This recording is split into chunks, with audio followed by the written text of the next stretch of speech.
Oi, pessoal, estamos aqui mais uma vez para mais um episódio do nosso Pode Incluir. Eu sou a pastora Renata, pastor Bruno. Nós estamos aqui hoje, gente, com uma pessoa muito especial para nós, faz parte da nossa história. E nós vamos iniciar, vou deixar ela se apresentar, mas nós vamos começar com a oração, como sempre, lendo um texto bíblico que vai nortear as nossas conversas aqui, né? Então vamos orar. Pai, em nome de Jesus, nós estamos aqui mais uma vez para louvar o teu nome, agradecer ao Senhor por mais um dia que o Senhor nos deu, agradecer por mais uma oportunidade de estarmos aqui nesse podcast para falar, Deus, de assuntos que tratam e permeio o mundo da inclusão, de pessoas atípicas. O Senhor tem nos dado essa voz e nós te agradecemos, ó Deus, por poder trazer essa consciência da importância da inclusão das pessoas atípicas, ó Deus, na sociedade, na igreja, em todos os ambientes. Nós te louvamos por esta manhã, te louvamos, ó Deus, pela presença da nossa convidada que está aqui hoje. É um privilégio estar com ela aqui. O Senhor nos proporcionou esse momento e por isso nós te agradecemos em nome de Jesus. Amém? Então nós vamos ler um texto que está lá em Mateus, capítulo 22. Nós vamos ler 3 versículos a partir do 37. Respondeu-lhe Jesus: Tu amarás o Senhor teu Deus de todo o teu coração, de toda a tua alma e de toda a tua mente. Este é o primeiro e grande mandamento. E o segundo é semelhante a este: Tu amarás o teu próximo como a ti mesmo. E com esse texto, né, a gente vai começar porque a convidada que a gente trouxe hoje, eu vejo isso na vida dela. O que ela faz, eu vejo que ela demonstra esse amor que ela tem pelo próximo, né? Como ela ama ela mesma. Então eu posso dizer isso de carteirinha, né, Bruno? Sim, claro, Porque claro. ela é a psicopedagoga do nosso filho, então vou deixar ela se apresentar. Já vou começar chorando, né? Bom dia, gente. Eu sou Tatiane, eu sou psicopedagoga. Eu trabalho com o público de crianças e adolescentes com deficiência. Já tem 10 anos, né? Hoje eu tenho um espaço multidisciplinar lá no Jardim Riacho, em Contagem. E nós acolhemos lá famílias, as crianças e adolescentes e suas famílias que precisam desse acolhimento, desse suporte, né? Desse suporte, sobretudo terapêutico, mas nós acolhemos de várias maneiras, né? Eu sou um pouco chorona, e aí quando a Renata fala que eu faço com amor, é o que me move desde sempre mesmo, né? Nesses 10 anos, poder falar de inclusão hoje aqui num podcast para mim é um privilégio, mas é muito emocionante, né? Porque há 10 anos atrás, ninguém falava sobre inclusão, ninguém discutia o autismo, a síndrome de Down, ninguém discutia a pessoa com deficiência em outros espaços que não os espaços específicos para isso e que são poucos, ainda são poucos, né? Então, é um privilégio estar aqui, é um privilégio acompanhar vocês há tanto tempo e eu me sinto muito honrada, viu? Muito obrigada. Fez os 5 anos, né? O Rubem já tá com 10 anos. Já está com 10, então já tem 5 anos que nos Metade da conhecemos. vida do Rubem. Eu participo. E participa super bem, né? Porque o Rubem desenvolveu muito, né? Amém. Depois que começou a ser acompanhado por você. Então a gente tem uma gratidão imensa pela vida dela, né? Por estar aqui com a gente. Mas a gente vai continuar o bate-papo e aí você tá nesse mundo da psicopedagogia há 10 anos. Você formou Isso. como psicopedagogo, você formou em outra área, especializou. A minha trajetória é longa, né? Que Assim, a minha ótimo. primeira formação é em ciências sociais. Então, a minha base eu sou cientista social. Uhum. E aí eu me formei para dar aulas, né?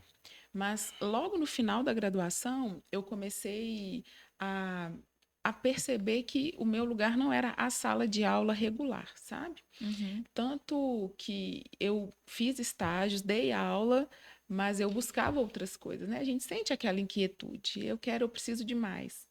E aí eu tenho um primo, Matheus, hoje ele acabou de fazer 22 anos, inclusive.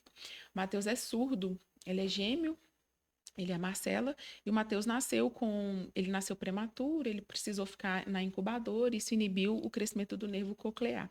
E aí ele foi uma criança surda, hoje ele é um adulto surdo, né?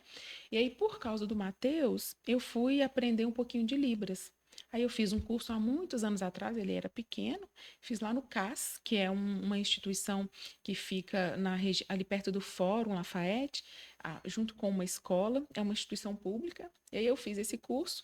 Na época tinham muitas e muitas vagas, assim, ninguém se interessava muito, mas eu precisava me comunicar com ele, né? A mãe dele era a única pessoa que conseguia conversar com ele.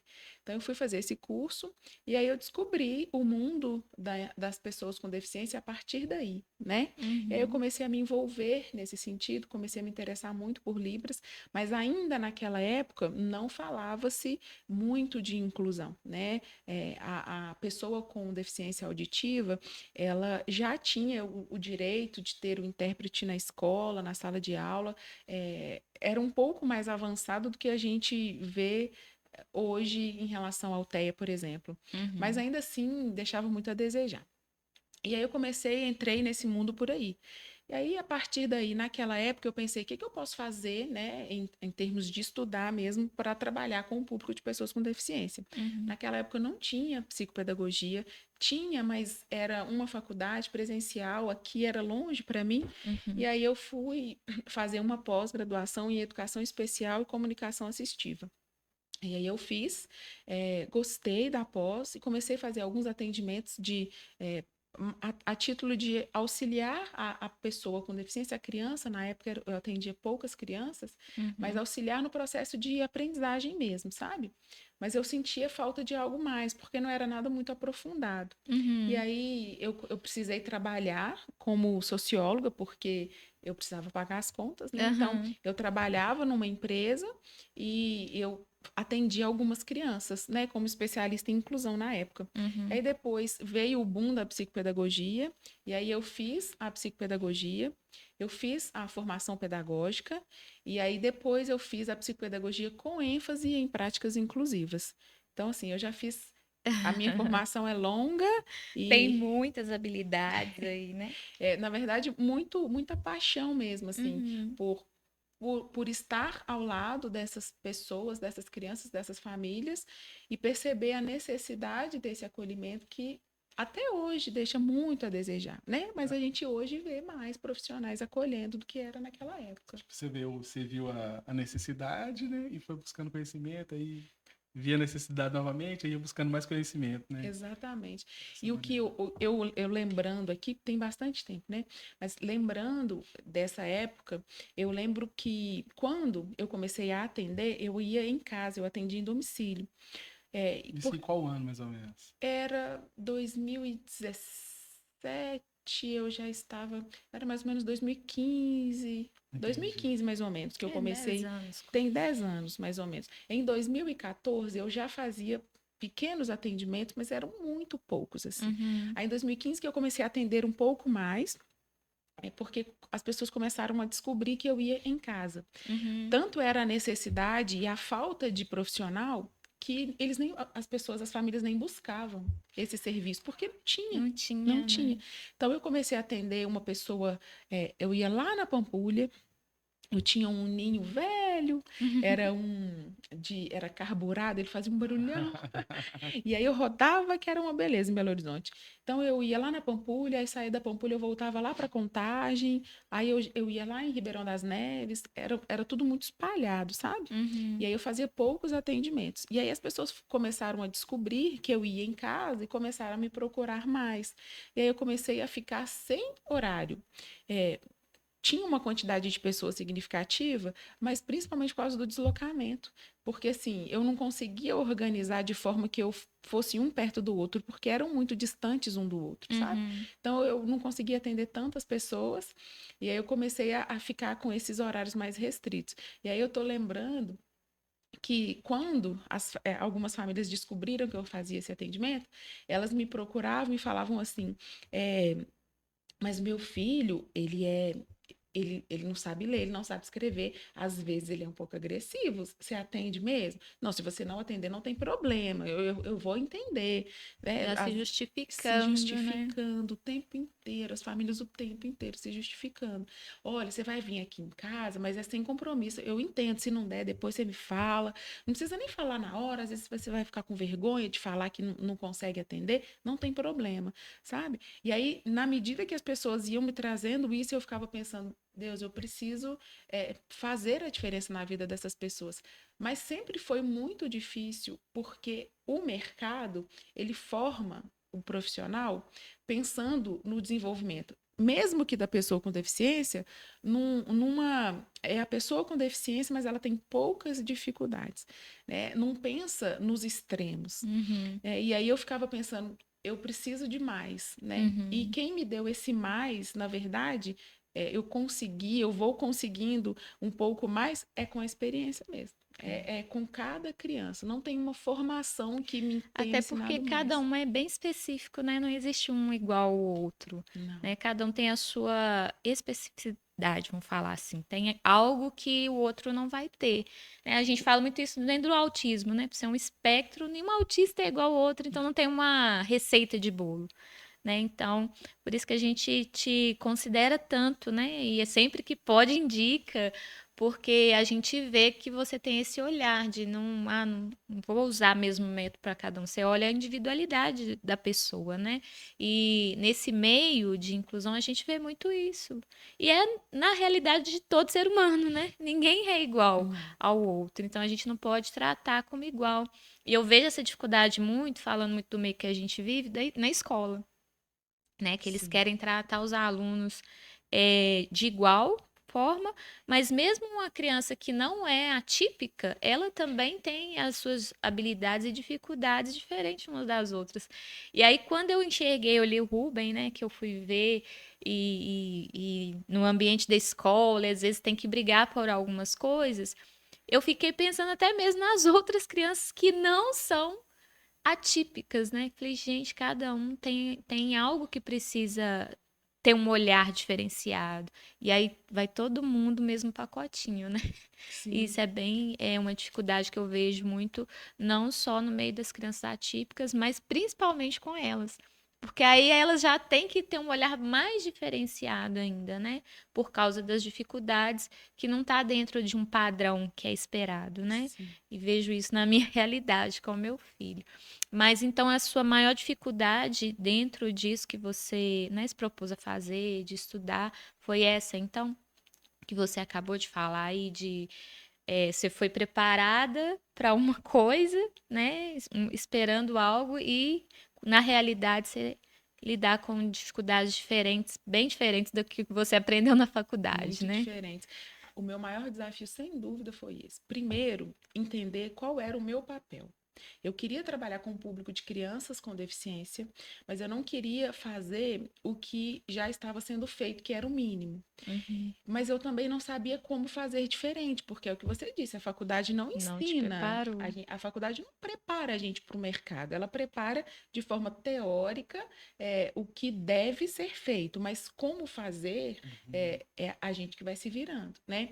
E aí, vendo esse público, entendendo essas demandas, eu precisei compreender o indivíduo, cada um deles, né? E ir construindo, estabelecendo mesmo com cada um deles essa relação de compreender o que eles precisam e o que eu precisava fazer para auxiliá-los. Então, eu já e a minha primeira revolução assim de pensamento, e eu acho que no meio das pessoas que na época eram poucas, né?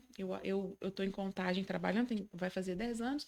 Eu fui a primeira psicopedagoga lá que atendia em domicílio, que atendia esse público, né? Uhum. Então não tinha muita gente assim para trocar figurinha. Mas a primeira revolução para mim, e que eu vejo que as pessoas me olhavam com uma cara assim, eu não vou tornar essa criança aquilo que eu preciso que ela seja para o atendimento. Eu vou tornar o atendimento aquilo que essa criança precisa, né? Então, é moldar a minha intervenção de acordo com a criança. Se tem uma frasezinha que eu sempre uso, né? Se a criança não aprende do jeito que a gente ensina, eu preciso mudar o meu jeito de ensinar, né? Eu não vou mudar a criança. Eu preciso me moldar para ensiná-la da maneira que ela vai conseguir aprender. Então, essa visão foi a minha primeira dificuldade, porque pensando assim, todas as vezes que eu ia em escola, por exemplo, eu me deparava com uma dificuldade, porque a escola é o que todos os pais dizem, né? É unânime, é o nosso maior desafio, né? Então a escola me recebia com muita dificuldade. Hoje eu tenho uma abertura significativa, né? Boa em várias escolas, mas naquela época não. Então quando a escola se propunha a me receber, ela me recebia já com todas as armas, muito armada, pensando assim, o que que essa pessoa vai falar, né? E aí, quando eu falava assim, olha, eu preciso que vocês adequem o meio, a sala de aula, o conteúdo, para que esse aluno se desenvolva. Isso era como se fosse Uma ofensa, né? uma afronta. Eu estava afrontando eles. Como assim? O aluno precisa se adequar. A escola está aqui, a instituição está aqui e tem muito tempo. Esse aluno vai chegar e vai querer mudar? Você vai chegar e vai querer mudar alguma coisa? Você vai mudar a escola, né? Exatamente. Mas quem Naquela é época. você para mudar a escola, né? E eu ouvi Terrível. isso muitas vezes, Bruno. É. Eu ouvi muito isso. Eu lembro, eu participei de uma reunião de uma das minhas primeiras alunas. E aí era uma escola católica e o diretor da escola era um padre. E aí, assim, esse diretor, ele foi tão afrontoso na reunião que ele questionou até o diagnóstico dessa aluna, sabe? Estávamos eu, a mãe e esse diretor e uma professora. E aí ele falava assim, olha, essa menina não tem eu sou formada na França, eu fiz pedagogia não sei onde, essa menina não tem autismo. Essa menina tem falta de limite, falta é regra para ela. Eu e a mãe do lado, incrédulas, ouvindo, né? E a mãe chorando, e eu sem saber como conduzir, porque eu pensei assim, o que que eu vou poder falar aqui? Se é a visão dele, que está à frente dessa escola, que é uma instituição muito maior do que a gente pode interferir, né? O que que eu vou poder fazer aqui? Não posso fazer nada. E a gente precisou ficar ouvindo. E sair de lá, como diz o outro, com o rabinho entre as pernas. Eu vejo que você fez nessa época um trabalho que a gente, como que faz o trabalho de inclusão na igreja, está fazendo hoje. Eu brinco com o pessoal do Ministério de Inclusão da nossa igreja que a gente está com a foice na mão, cortando mato, abrindo caminho. Exatamente. Porque não se falava sobre isso. E a gente está chegando com esse assunto novo. Eu vejo que você foi assim, né? Você abriu um caminho de uma estrada que hoje já está um pouco pavimentada, né? Então, você foi lá uma das primeiras a fazer esse trabalho. E me fala aí, você falou um pouco do ambiente da escola e hoje você vai em escolas, né, dar treinamento, dar palestras. Como que está sendo esse trabalho? Que eu vejo que é um trabalho que está fazendo diferença, né? Eu falo por mim, né? Porque a gente já enfrentou vários desafios, né, juntas na escola. Eu falo que é uma parceira de luta na vida da família atípica, né? Se propõe sempre a estar no ambiente com a gente da escola, né, falar. E como que está sendo assim para você poder entrar nesse ambiente hoje, ser uma voz que eu vejo que tem um reconhecimento, né? Porque muitas escolas te chamam, né, para fazer esse trabalho. Como que está sendo isso? Hoje eu posso dizer assim com um pouco mais de tranquilidade que eu consigo ir e fazer o que precisa ser feito sem me afetar tanto com o ambiente, porque é óbvio que tem muitas exceções, mas a maior parte das escolas, quando recebe um profissional, sobretudo um profissional que trabalha com inclusão, já recebe a gente quase que com medo, assim, o que que ela vai vir falar aqui, né? Então já ficam mais arredios. Então hoje eu tenho um pouco mais de segurança de ir nas escolas que me chamam, porque até as que chamam muitas vezes porque tem que chamar, tem que capacitar, tem que formar, nem sempre estão tão abertos assim, mas chamam para cumprir aquilo que precisa ser feito, né? Naquela época, entrar na escola era muito difícil. E aí, como você disse, eu fui trazendo um pouco, abrindo um pouco esse caminho para que outras pessoas, outras famílias pudessem receber esse acolhimento de uma forma mais humanizada, né? Então, Uhum. hoje, quando as escolas me chamam, eu me sinto muito privilegiada, me sinto honrada, mas eu me sinto muito mais segura de falar, entende? Naquela época, não que me faltasse conhecimento, mas me faltava segurança. Eu era muito insegura há, sei lá, 8 anos atrás. Se me chamassem para falar numa escola do que a gente está conversando aqui, eu falaria com muita insegurança, porque as escolas estavam todas tão armadas, tão preparadas para não receber, que eu ficava inibida, assim, sabe? Hoje Uhum. não. Eu me sinto segura de falar, e inclusive de assumir alguns embates, assim, de ser protagonista em algumas discussões que naquela época eu não podia me dar o luxo de ser, porque eu estava Uhum. começando, né? Eu não podia comprar algumas brigas, embora eu comprasse, mas eu não poderia, porque eu ia, fechar as portas da escola que eu precisava entrar, né? E Uhum. uma fechando, outras fechariam também. Então, eu Uhum. precisei manter um pouco do equilíbrio, assim, nesse sentido, sabe? Hoje, não. Hoje, é claro que eu mantenho a coerência, não é... Não desce do salto. Não, não tem... hoje eu vou, mas eu vou mais segura, e as escolas também entenderam qual que é o meu papel. É uma Uhum. experiência que você foi adquirindo, né? Então, Exatamente. te É, habilitou, a experiência te habilitou, né? Para exatamente. novos desafios, E né? eu entendo assim que o que mais me ajuda hoje é que as escolas entenderam que eu não vou lá para comprar uma briga, para ser inimiga, para falar para a Uhum. escola mudar. Eu vou como parceira. Naquela época, qualquer profissional que entrasse dentro da escola era para propor mudanças, e ninguém tá pronto para mudar, né? É. Hoje não, eles entendem que eu vou para auxiliar, né, no processo de inclusão desse aluno lá dentro da escola, e de fato auxilia, de fato ajuda. Essa ajuda para eles faz toda a diferença, né? Então, hoje eu tenho uma abertura muito boa em várias escolas de Contagem, de BH, e eu me sinto muito honrada com isso. Tem sido para mim, assim, de muito valor poder participar da formação dos professores e dessa transformação que nós estamos vendo, embora pequena, lenta, mas nós já estamos vendo, né? Então, nós conseguimos hoje, por exemplo, ver escolas que eu trabalho junto com elas, de professores que já elaboram PDI, né? Sem a gente Uhum. precisar ficar cobrando, porque antigamente falava PDI, É. nosso Deus, ninguém nem ouvia falar disso e era uma briga. Hoje Uhum. não, tem escolas que se propõem a fazer, se propõem a receber. Tem algumas escolas que elas solicitam reunião com a equipe de profissionais que acompanha a criança. Sim, Uhum. Isso há algum tempo atrás era Nem falar. impensável, né? explica para nós o PDI aí, para quem não sabe, né? É, Plano de Desenvolvimento Individual, correto? exatamente. O PDI é um documento que é, por lei, garantido para a criança, para a pessoa com deficiência, na verdade, porque o PDI ele não é direito só da criança. Ele é Uhum. direito de quem está na educação infantil, de quem está no Fundamental 1, no Fundamental 2, no ensino médio e na faculdade.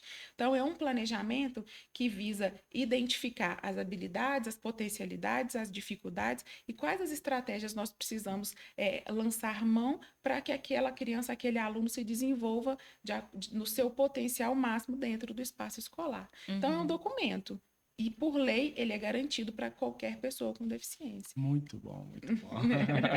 E aí você, né, já falou aí um pouco, então você acha ainda que falta muito para chegar no que seria, vamos falar na nossa idealização, né, um sonho.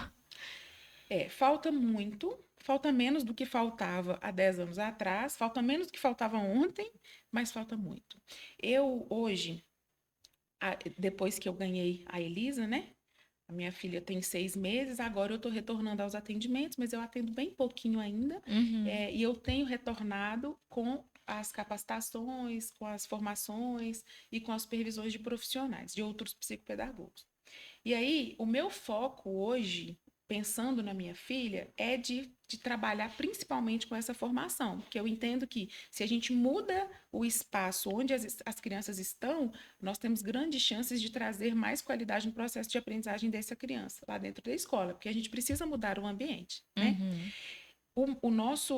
O caminhar dentro da inclusão é lento, falta muito, mas nós estamos caminhando.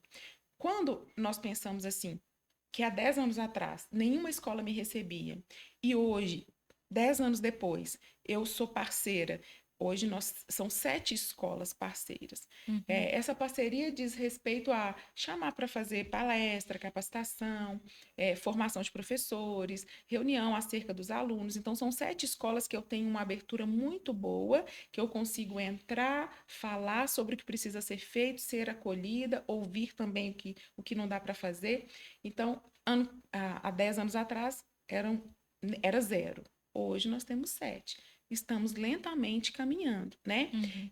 É claro que o meu objetivo é ampliar isso, mas para que isso aconteça, nós precisamos de muito mais do que só as escolas abrirem as portas. Nós precisamos que a discussão acerca da inclusão ela seja feita em todos os espaços. Né? Nós estamos aqui num podcast falando de inclusão, nós já falamos de inclusão na igreja. Nós né? vamos chegar nesse ponto. Eu queria que depois você falasse mais desse novo ambiente que abriu as portas para você. Nós vamos falar. E aí, quanto mais nós discutirmos esse assunto, mais a inclusão vai deixar de ser um tabu. Porque hoje, quando é só vocês pensam, em relação ao Rubem, vocês pensam, por exemplo, qualquer ambiente que vocês vão, que vocês falam assim, eu tenho um filho com autismo. Em vários ambientes, as pessoas já devem ficar assim, nossa, não sei como falar, não sei como agir, e aí, o que eu faço? Não é assim? É um medo que as pessoas têm e acabam não discutindo, né? Principalmente porque nós estamos vivendo uma época, assim, que é muito difícil. Qualquer coisa que a gente fala pode virar um problema, né? Então, as pessoas não estão preparadas para falar disso. Por quê? Porque a gente não discute isso. É discutir a inclusão na igreja, é discutir na escola, é discutir nas faculdades. Isso não é discutido. Né? Então, falta isso para a gente conseguir ampliar ainda mais. Eu, assim, vendo você falar, e eu usei muito esse texto, porque é o que eu vejo, né, de amar o próximo como a ti mesmo, que eu acho que isso é essencial falando de inclusão. Porque eu conversei com uma diretora de um colégio, eu fui até lá para ver se eu poderia usar espaço para fazer justamente um trabalho de inclusão. E a gente começou a conversar e ela falou até sobre isso. Nossa, vocês não vêm dar uma palestra aqui para os professores, não?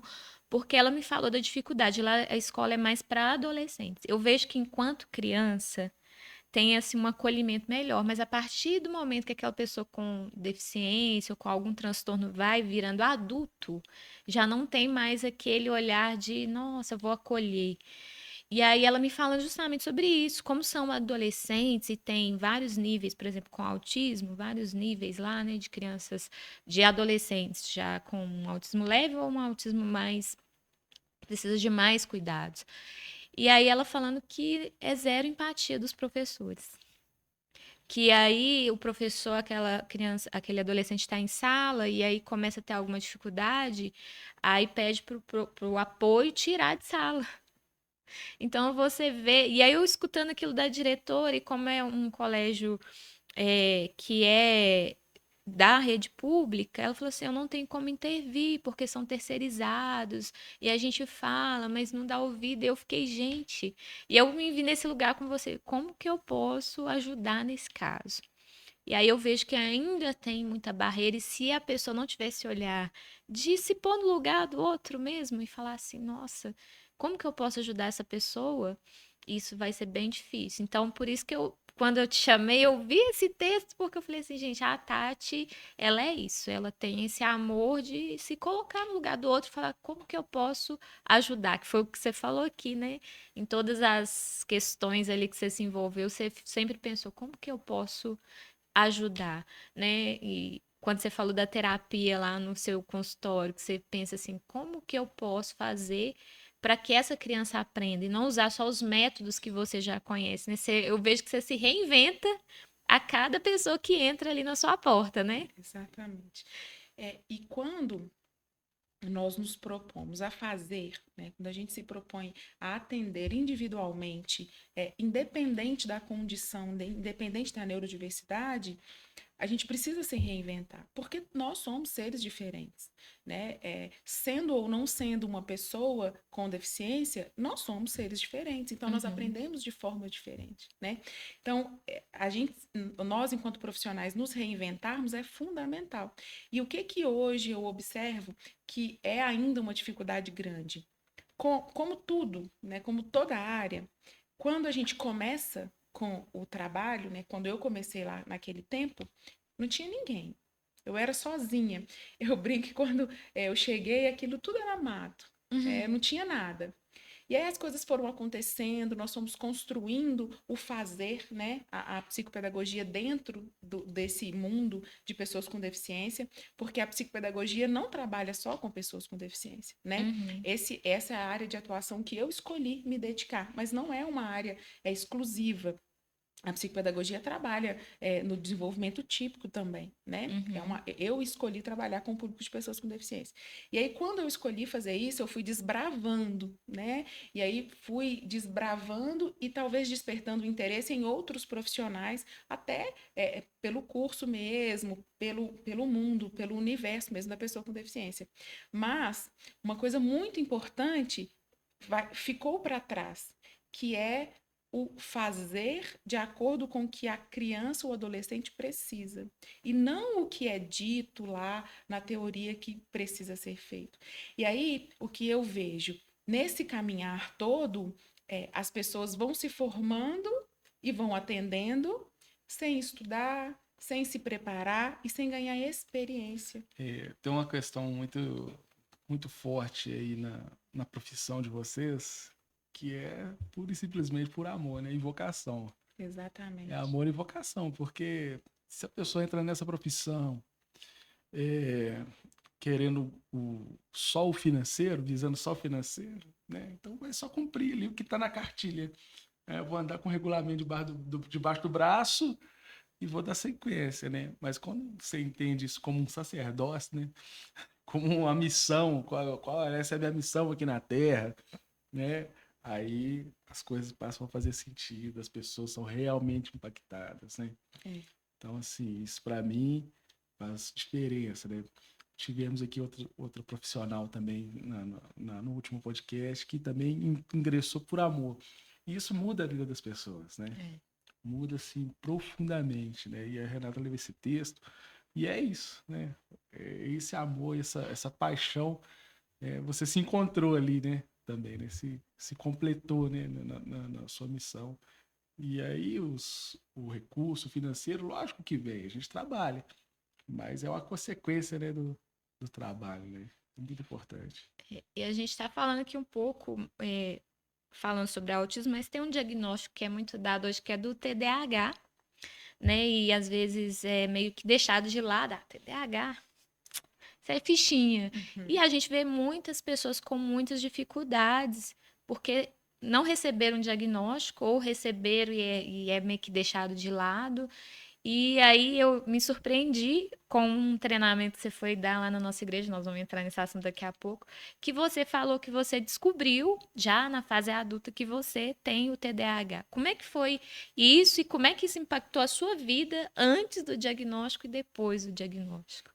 Gente, é quase que eu sou hoje a pessoa que eu sou por tudo que eu passei lá na minha infância e na minha adolescência, sem saber que tinha uma justificativa. Então, hoje, eu entendo que eu trabalho com o público que eu trabalho, fazendo o que eu faço por um chamado, né? Eu sei que é um propósito de Deus na minha vida. E tudo que eu passei na infância e na adolescência se justifica por eu estar vivendo o que eu vivo hoje, por poder impactar a vida de outras pessoas, de famílias e crianças, como acontece hoje. A minha infância foi uma infância gostosa, ia para casa da minha avó, como criança, de brincar, assim, sempre foi muito bom. Mas eu sempre tive muitas dificuldades, assim. Eu sempre tive dificuldades de fazer amizade, eu sempre tive muitas dificuldades com aprender alguns conteúdos. Meu raciocínio sempre foi um pouco mais lento, né? Eu sempre tive algumas dificuldades, mas naquela época, eu tenho 38 anos hoje. Imagina, há 30 anos atrás, isso tudo não era considerado. Ou era preguiça, ou era falta de estudo, nada era, nenhuma hipótese diagnóstica era levantada. E eu fui convivendo com isso. A minha adolescência, eu vivi com muitas dificuldades emocionais, né? Então, eu tive depressão, eu tive aquela fase de ficar escondida, de não querer conversar com ninguém. Eu fui uma adolescente e uma adulta obesa, eu tinha muitas dificuldades de conversar com as pessoas. Então, assim, a minha vida, criança e adolescente, sempre foi muito difícil, mas sem justificativa, eu não sabia por quê, mas Uhum. alguma coisa estava errada, né? E aí, quando eu me vi na faculdade e eu não conseguia dar conta da sala de aula, e é real, assim, eu não dava conta da sala de aula na escola, lá no Fundamental 1 e 2 e no ensino médio. Mas eu me virava, né? Até porque algumas pessoas ajudavam, né? E eu sempre fui inteligente, não era ausência de inteligência, mas o meu tempo era diferente. E isso que você falou é importante, porque as pessoas confundem o transtorno com a falta de inteligência. Sim, Ontem eu falei isso com uma pessoa, falei, olha, o autismo não é falta de inteligência, muito pelo contrário. É, porque a pessoa fala assim, ah, mas ele é autista, mas ele é tão inteligente, porque tinha um rapaz na igreja mexendo com as luzes da igreja, e assim, desembolando, um menino de uns 14 anos, e mexendo mesmo nas luzes, e a pessoa veio e falou comigo, nossa, ele é tão inteligente, sabia que ele é autista nível 2? Eu falei, e o que que e aí? tem? Né? Então fala sobre isso, né? É, Que é muito é rotulado, né? A pessoa com TDAH, com autismo, com alguma. Tem falta de inteligência e não sim. é. É uma visão muito capacitista da pessoa com deficiência, né? Entender a deficiência como ausência de inteligência. Isso é desde sempre. Há pouco tempo, nós víamos aí as pessoas com deficiência internadas nos hospícios porque não viam nessas pessoas capacidade, potencial de desenvolver nada, né? Uhum. É como se não fossem inteligentes o suficiente para viver em sociedade. E aí, quando você entende que uma pessoa com um transtorno do desenvolvimento, com uma deficiência, com uma condição de desenvolvimento atípico, ela tem condição de aprender, assim como outras pessoas, você quebra esse mito, né? Porque é um mito. Isso não existe, não existe. A pessoa tem TDAH, então ela tem mais dificuldade de aprender. A dificuldade de aprender é real, mas ela é real pelas dificuldades que o transtorno nos coloca. Então, eu tinha dificuldade de aprender porque eu não conseguia prestar atenção, porque o meu pensamento sempre foi muito acelerado. Eu falava mais, eu pensava e tentava falar na mesma velocidade. Isso nunca foi possível, então ninguém entendia o que eu falava, né? Até hoje eu tenho algumas dificuldades. Então, a minha infância foi marcada por isso, por dificuldades, mas por outro lado, eu não perdia média, eu não tomava bomba, mas eu tinha o meu tempo de fazer, né? Uhum. Quando eu me vi na faculdade, vendo ali tudo que estava sendo apresentado, e o meu tempo não era o suficiente, meu tempo de raciocínio não era o suficiente para dar conta, porque aí é muito mais difícil, eu fiquei, assim, entrei em parafuso. Eu falei, meu Deus, o que está acontecendo? Eu não dou conta disso aqui. Não dou conta. Eu estudei na PUC, e agora eu não sei como que tá, mas na época não era ar-condicionado, não, era ventilador. E eram vários ventiladores, assim, 4 ventiladores na sala. Se os ventiladores estivessem ligados, eu não conseguia prestar atenção em mais nada. E aí eu só prestava atenção no barulho do ventilador. E às vezes eu ficava criando como se fosse uma sinfonia de ventilador, do barulho, sabe? Eu ficava, agora vai fazer esse barulho, agora é esse barulho. É como se fosse, eu criei um padrão do barulho e ficava acompanhando isso. E a aula ia passando e eu não conseguia acompanhar. Só que aí eu tentava estudar em casa e os conteúdos teóricos eu até conseguia, porque eu fazia alguns resumos, mapas mentais e ia bem. Mas aí entrou um conteúdo de cálculo, né? Que era uma matéria de análise quantitativa. E aí, quando entrou isso, aí para mim foi o fim, assim, eu não conseguia acompanhar, não conseguia entender o raciocínio, tinha que ser muito rápido, eu não dava conta. E assim, Deus mandou um anjo na minha vida, hoje eu nem tenho mais contato com ela, mas a Rafaela estudava comigo e ela não deixou eu desistir. Eu falei com ela, eu vou desistir do curso, eu não quero mais. Eu já estava no quinto período. Eu não consigo, não dou conta, e eu chorava todas as aulas. sabe? Chorava, porque assim, eu estudei com ProUni, eu não podia perder nota, eu não podia perder média. Não é média que fala, mas eu não podia ser reprovada na matéria, porque eu ia perder minha bolsa, sabe? E aí eu entrei em desespero, eu ia desistir. E aí a Rafaela pegou na minha mão e falou, Tati, eu vou te ajudar, e não me deixou desistir. Mas foi com muita dificuldade. E aí nessa época, pela dificuldade, eu falei, tem alguma coisa errada comigo. Eu não conseguia dormir, isso desde sempre. Mas aí as coisas começaram a se encaixar. Olha, eu sempre tive dificuldade. Agora na faculdade estou tendo muita dificuldade. Eu estou com muita dificuldade para dormir. Eu não concentro. Eu fico viajando. Eu começo e não termino as coisas. Alguma coisa está errada. Minha vida inteira foi assim. Foi quando eu procurei ajuda, né? Fui acompanhada pelo psiquiatra, fiz avaliação neuropsicológica. Foi quando veio o diagnóstico. E aí todo o meu passado ficou explicado. Fez sentido. Tudo fez sentido. E aí, a partir daí, eu comecei a ser mais gentil comigo mesma. Você tinha irmãos? Eu tenho um irmão. Um irmão. Um irmão mais novo que eu, 3 anos. Entendi. Só que o meu irmão, ele é o oposto de mim, assim, ele não tem... Então você sofreu, assim, as comparações? O tempo inteiro, não só com o Bullying, irmão. você sofreu nos ambientes que você frequentava? Em todos os ambientes eu sofria bullying. Na escola, principalmente, imagina, há 30 anos atrás, ninguém nem responsabilizava ninguém por fazer bullying, né? Então, eu sempre me colocavam vários apelidos. Então, eu sempre fui gordinha, porque é uma coisa que hoje eu consigo entender. Mas naquela época, eu tinha compulsão alimentar e não sabia por quê. Era porque comia demais, era porque era de família, a família do meu pai sempre foi mais gordinha, então eu puxei da família. Hoje eu entendo que a compulsão tem relação com o TDAH, com as alterações que eu tenho, né, do TDAH. Eu precisava de ajuda, mas essa ajuda não veio porque ninguém nem sabia o que era, né? Então, eu sofri bullying nos ambientes, tanto no ambiente da escola quanto na igreja, né? Eu fazia parte do grupo de adolescentes, me colocavam vários apelidos. Eu sempre fui um pouco mais lenta, assim, para entender piada, para realizar algumas coisas. Eu fazia parte do grupo de coreografia e as meninas tinham o dom da dança e eu nunca tive, porque eu tenho muita dificuldade com essa coisa de sincronizar, de olhar e fazer ao mesmo tempo, sabe? Eu sempre errava, as coreografias eu não conseguia decorar e eu sempre fui zoada, assim, sabe? Hoje, sabendo do TDAH, tudo que eu vivi faz sentido. Foi libertador, né? Foi libertador. E quando eu falo do TDAH na minha vida, as pessoas falam assim, ontem mesmo eu dei uma devolutiva de avaliação para um pai e falei para ele, né, a hipótese diagnóstica da avaliação é o TDAH, e falei para ele, olha, eu sou uma pessoa com TDAH. Ele falou, você? Eu falei, sim, eu. Ah, mas não parece. Aí eu perguntei para ele, mas o que você entende, né, de uma pessoa com TDAH? O que você esperava? Ele falou, alguém que não consegue conversar direito, que tem uma dificuldade, às vezes, de falar, de prestar atenção, mas eu não vejo essa dificuldade. Falei, você não vê, mas ela está aqui. Eu aprendi a lidar com ela, mas ela está aqui.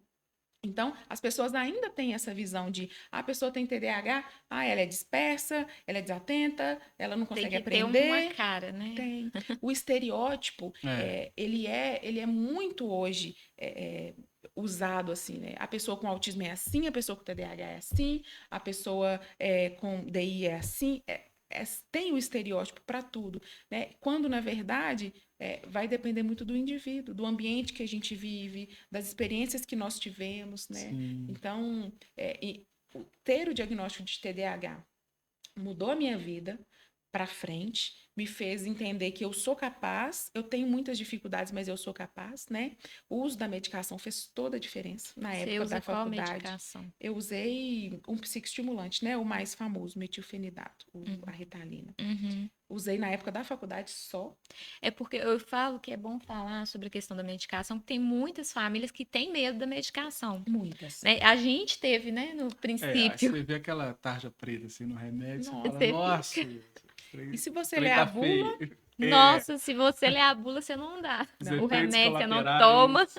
É terrível. Os efeitos são reais mesmo, né? Eu acredito que eu, como tomei na vida adulta, talvez a vida muito cansada, na época da faculdade eu dava plantão, eu trabalhava ainda como técnico de patologia clínica, então eu dava plantão à noite, eu estudava de manhã, fazia estágio à tarde. Eu já ficava sempre muito cansada, então talvez os efeitos colaterais ficavam, eu Mais confundia com evidente. cansaço, e eu falava, não sei se isso é do remédio ou não, então eu não sei, assim, dizer o que de fato eu senti. Eu lembro que eu perdi um pouco do sono.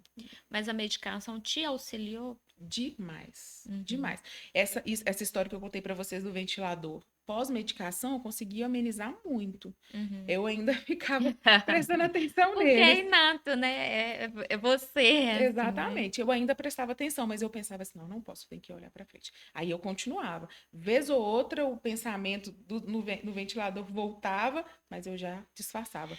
Uma coisa que eu lembro que acontecia muito, eu tinha um professor, ele era barbudo, a barba maior que a sua, Bruno, Ó, e ele era careca.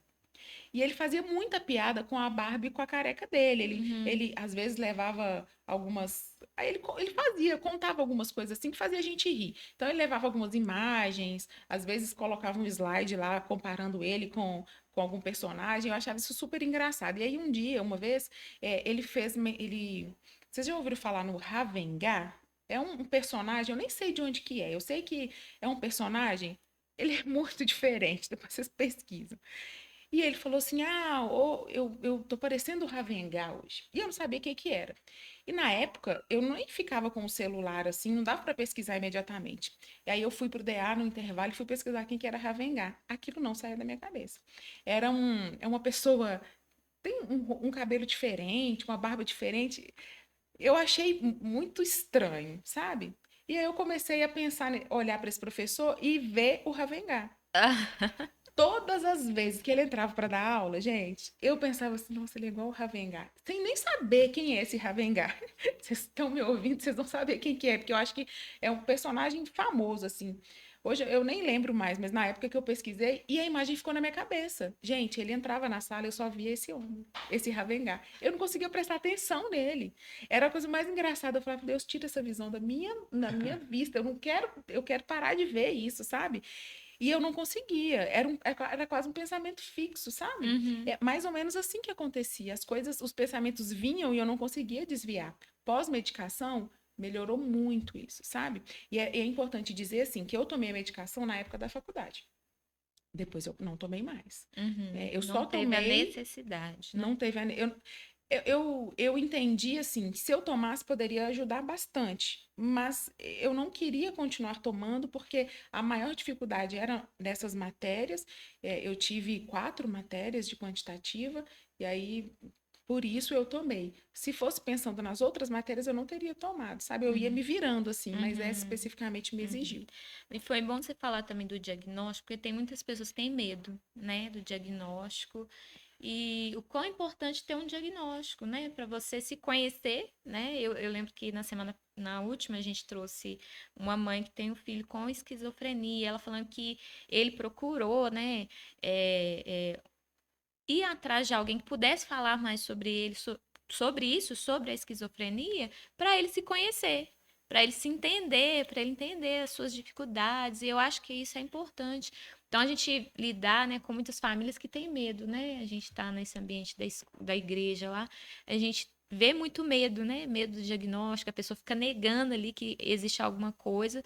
Mas o diagnóstico é libertador para a gente também sim, foi, né? sim. Quando a gente recebeu o diagnóstico do Ruben, que aí a gente pôde ajudar mais, né? A gente pôde ver como intervir nas questões que ele tinha dificuldade, das dificuldades que ele ainda tem. Então, não tenha medo, né? Você viu aqui, né? A pessoa falando o diagnóstico como foi libertador para ela, né? E como isso deu, acho que, sentido para sua vida, né? Toda. Total. E além de dar sentido, me trouxe mais motivação para seguir nesse caminho, né? Porque, igual Uhum, você falou, não ter medo do diagnóstico é o primeiro passo para a gente conseguir avançar nas habilidades que precisam ser trabalhadas. No meu caso, enquanto adulta, muita coisa assim eu fui aprendendo na marra como lidar, né? uhum. Mas hoje a minha missão de vida é trazer luz nesse sentido, de olha. existe um diagnóstico, mas antes do diagnóstico, né? Sempre que eu falo da pessoa com deficiência, eu friso isso, a pessoa vem primeiro. Antes do diagnóstico tem essa pessoa, né? E a gente precisa olhar para a individualidade dessa pessoa e entender como essa pessoa vai se desenvolver a partir de quê? O que eu preciso dar para essa pessoa, né? E aí, sendo pai, sendo mãe, sendo o cuidador, olhar para isso é fundamental, porque nós vamos fazer diferença no desenvolvimento dessa criança. Interessante, nós vamos passar para o ambiente da igreja agora, Isso, né? porque é a nossa hora O que horário não corre. espera, mas para quem não sabe, a Tati é uma grande parceira nossa na igreja, né? No IBA de Inclusão também, no Pode Incluir Agora, né? E ela teve lá na nossa igreja várias vezes, né? Várias Teve vezes. treinamento Tá pro precisando voltar. Kids, diaconato, né? Pro próprio Pro Ministério de próprio Inclusão. Ministério de Inclusão, e teve também no evento, né, de mulheres, né, no simpósio. Foi ótimo, né? Queria que você falasse aí da inclusão no ambiente da igreja, como que você tem chegado, né? Como que as portas têm se aberto aí para você. É assim, é mais uma vez assim um privilégio poder falar de inclusão em outros espaços, mas de verdade eu não esperava ser chamada para falar de inclusão dentro da igreja, embora sempre foi um desejo meu falar em qualquer lugar, mas dentro da igreja eu ainda não vi essa abertura, porque eu cresci na igreja e nunca, em anos e anos dentro da igreja falaram de inclusão. Então, assim, foi uma surpresa grande ser convidada para falar dentro da igreja, né? E vocês foram os primeiros a me convidar. E aí eu entendi que era a resposta de Deus mesmo, olha, eu quero você em todos os espaços, né? Porque não adianta pregar a inclusão e falar de inclusão em um ambiente só, né? Para incluir de fato, nós precisamos espalhar, né? Espalhar essa notícia, né? Então não adianta, a pessoa com deficiência está dentro da igreja também, ela está no shopping, ela está no teatro, ela está em todos os lugares, né? Ela está arrumando a fiação da igreja, né? Ela está no telemarketing, em todos os espaços. Então a gente precisa falar. Então quando vocês me convidaram, eu me senti muito honrada e fiquei pensando assim, olha, como impactar a igreja? Porque a igreja é um ambiente que nós estamos acostumados a agir sempre da mesma forma, né? A gente entra... Tem uma liturgia, né? Tem uma liturgia. A gente entra, tem a oração, tem o louvor, tem a pregação, tem um momento de comunhão, mas não tem esse momento, e eu considero de exortação, né? De, vocês estão incluindo aqui? Como que é?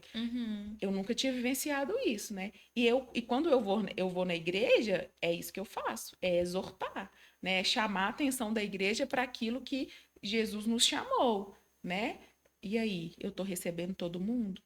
Então, hoje eu entendo que é um chamado mesmo, né? Vocês foram os primeiros a me chamarem, eu fui assim com muito prazer, foi ótimo e sempre é muito bom. E outras igrejas agora viram que vocês, eu vejo que aqui na região, né? Lá na região Barreiro, Contagem, a Amigos de Deus é pioneira e está despertando isso em outras igrejas, porque outras igrejas que me chamaram também já estão pensando no Ministério de Inclusão, né? Igual eu falei para vocês, lá em Contagem, eu já falei em 2 igrejas, lá em Ribeirão das Neves também já falei, né? E são igrejas que pensam em consolidar lá um Ministério de Inclusão.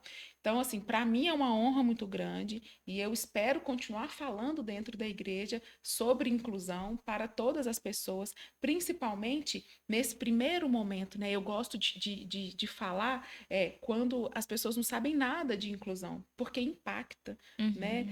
As pessoas têm uma ideia da pessoa com deficiência muito errada, uma ideia muito deturpada de que a pessoa com deficiência ela não está nos lugares, ela não é capaz de estar ali no ambiente que todos estão. Então, eu espero que seja convidada para outras igrejas, para falar em outras igrejas, né? É só me chamar, é um chamado mesmo, então eu faço com muito prazer, né? A gente organiza a agenda, mas eu me sinto muito honrada. E foi na nossa igreja, foi essencial, né? Sim, ter a Tati lá, porque realmente abriu a visão, né? Quando você usou essa frase, a pessoa vem primeiro, acho que isso já deu um impacto, assim, nas pessoas, de olhar para o outro como um ser humano, né? Antes de ver as suas dificuldades, as suas limitações, né? E hoje eu vejo, assim, que lá na igreja já se criou uma consciência, sim. É lógico que a gente precisa avançar isso em todos os ambientes, como a gente falou, mas a gente já vê, né, tem uma consciência, assim, que essas pessoas estão ali para fazer parte. Quando a gente fala, né, do corpo de Cristo, para fazer parte efetivamente do corpo de Cristo. Não é estar ali só como um espectador, mas também fazendo parte, estando dentro de um ministério, trabalhando na igreja também, como qualquer outra pessoa, né? Então já se criou essa consciência. Tanto é que na última festa das crianças que a gente teve, o Rubem foi lá pra frente, fez o louvor, né? E se deixasse, ele até pregava também. Ele ficou procurando a Bíblia dele, cadê minha Bíblia? Que ele achou que ele ia pregar também. Mas assim, você vê que tem essa consciência de fazer aquelas pessoas estarem participando também do comum, né, de que todos os outros fazer parte efetivamente do corpo de Cristo. E aí, junto com aquela pessoa, vem a família, porque também a família ficava escondida com aquela pessoa dentro de casa. Não, não vou na igreja. A gente tem relatos de famílias assim, né, Bruno? Eu não Que vou na igreja deixaram que de meu ir. filho vai incomodar. É, E as pessoas também se sentiam incomodadas. E aí acabava que aquela família já não ia mais na igreja. Isso a gente parava de tem, né, frequentar o ambiente. vários relatos nisso. Meu filho tem incomodado o culto, né? E as pessoas também não soube lidar com isso, né? Então isso é muito cruel, Não, né? Muito cruel. Nós, como pastores, né? Nossa missão é propagar, né, o evangelho de Cristo a toda criatura, toda, né? Sem exceção. Então, por isso que nós estamos buscando esse conhecimento, com a ajuda de profissionais, né? Vocacionados principalmente, né? Para que o evangelho de Cristo, né, venha avançar, né? Faz parte dessa propagação aí das boas novas. Verdade, a gente está nos minutos finais, como que passa rápido, né? passa. Nós vamos ter que marcar outro, porque eu Com acho que nós vamos certeza. ter muito mais papo para bater aí. Uhum. Mas, assim, para a gente finalizar, qual mensagem assim, que você gostaria de deixar falando sobre essa questão da inclusão, que é o meio que você está trabalhando, né? Eu queria assim, entrar em vários assuntos aqui, que a gente tem tantas perguntas, né? Como, por exemplo, por que que hoje tem tanta autista, antigamente não tinha? Mas nós vamos deixar para o Para o próximo. próximo. Porque são perguntas que me fazem assim, o tempo todo. Mas qual mensagem você gostaria de deixar assim, para a gente fechar esse podcast, para as pessoas que estão nos ouvindo? Que você acha que é importante? Olha, para mim é até difícil falar assim, porque eu sou muito emotiva, né? Depois que eu virei mãe, então, se tem uma coisa que marca a minha vida, e hoje como mãe eu entendo mais, é que eu comecei a caminhar, né, como profissional, entendendo que o meu papel era acolher. E esse acolhimento, ele passa por acolher a família. Então, eu, enquanto profissional, não vou mudar a trajetória de uma criança com deficiência se eu não acolher a família dessa criança com deficiência. Então, se eu posso pedir alguma coisa, né, para os novos profissionais, para as pessoas que estão chegando, que já estão aí, sejam profissionais acolhedores. Acolham a família da pessoa com deficiência. Nenhum resultado vai vir se nós, enquanto profissionais, não formos acolhedores. Porque o nosso acolhimento, ele é a base para que essa família confie no nosso trabalho. E a confiança no nosso trabalho é que vai fazer o nosso trabalho funcionar. E aí, o que eu falo hoje, em todos os lugares que eu vou, com todo mundo que conversa comigo, seja uma boa pessoa, seja uma pessoa humana, seja uma pessoa que acolhe. E aí, enquanto profissional, você vai ser o reflexo do que você é na vida pessoal. Então, não adianta eu ser um excelente profissional se eu não for uma boa pessoa, sabe? Então, se eu posso pedir alguma coisa, é isso. Que sejamos profissionais acolhedores. E antes de sermos eu, enquanto psicopedagoga, antes de ser a psicopedagoga do Rubem, que eu seja a profissional que acolheu a família do Rubem, que trouxe a possibilidade de acreditar no desenvolvimento do Rubem, porque todo indivíduo, toda pessoa aprende. A gente precisa mudar o modo de ensinar, mas todo mundo é capaz de aprender. Aí eu só vou entender que essa aprendizagem é possível se eu conseguir convencer essa família que ela pode confiar em mim, acolhendo essa família, e aí eu vou acolher essa criança, e aí nós, juntos, enquanto uma equipe que somos, vamos fazer diferença na trajetória dessa criança, desse indivíduo. Isso é ótimo. O que a Tati está falando aqui é muito na prática, né? Propõe, né? Enquanto ela tratava o Rubem, ela propôs muitos desafios para nós, né? Na nossa rotina. Né? Olha, faz assim com o Rubem na rotina. E é isso, é a família, né? O nosso maior desafio também no Ministério de Inclusão é a família. Às vezes os pais precisam ser mais tratados até do que o próprio filho. Às vezes é o filho adulto, às vezes é o filho criança. Né? Isso é muito... E uma coisa que eu vejo e que chegam muito para mim são pais feridos. Sim. Porque escutam tantas coisas, né? E de culpa mesmo. Olha, seu filho não está fazendo isso porque você não fez isso, porque você deixou de fazer aquilo, né? Quando, na verdade, o nosso papel não é de apontar nada para os pais. O nosso papel é acolher, né? Eu, enquanto profissional, vou te acolher e vou te ouvir e vou entender como eu posso te ajudar enquanto profissional. Porque se eu ajudar vocês enquanto pais, eu estou ajudando o Rubem. Sim. Verdade. Então, com essa fala super importante, né? A gente vai finalizar, porque realmente tá dando o nosso horário, mas minuto. eu quero te agradecer, Tati, pela disposição mais uma vez, né? Porque você está sempre disposta a nos ajudar. O que esse caminho que nós fizemos até hoje, né? Tanto como Ministério de Inclusão, agora tendo essa voz que é o podcast, você faz parte disso, né? Desde o início da nossa história, nossa caminhada com o Rubem aí, do diagnóstico fechado. Então, quero te agradecer por essa parceria que a gente já tem de longos anos, né?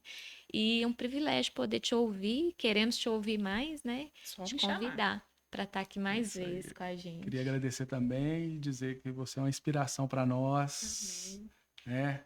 Minha esposa está estudando psicopedagogia também. Que ótimo. Tá quase acabando, né? Não, falta 2 Tá anos aí, ainda. né? Tô no Porque processo. se apaixonou, né? Por tudo, né? E glória a Deus por sua vida. Amém. Muito obrigada Obrigado. eu pelo convite. É só me chamar, que eu volto. É isso aí. Aqui na igreja, em qualquer lugar. Tá certo. Obrigada, gente. Então, também finalizando, ó. Fica ligadinho, porque esse episódio foi top e vão ter muitos outros. Com certeza a Tati vai voltar para esclarecer algumas dúvidas. Se você tem dúvida, quiser mandar para a gente, é bom que a gente forme o próximo podcast já com as dúvidas de vocês. Tá bom? Até o próximo. Obrigado. Obrigada.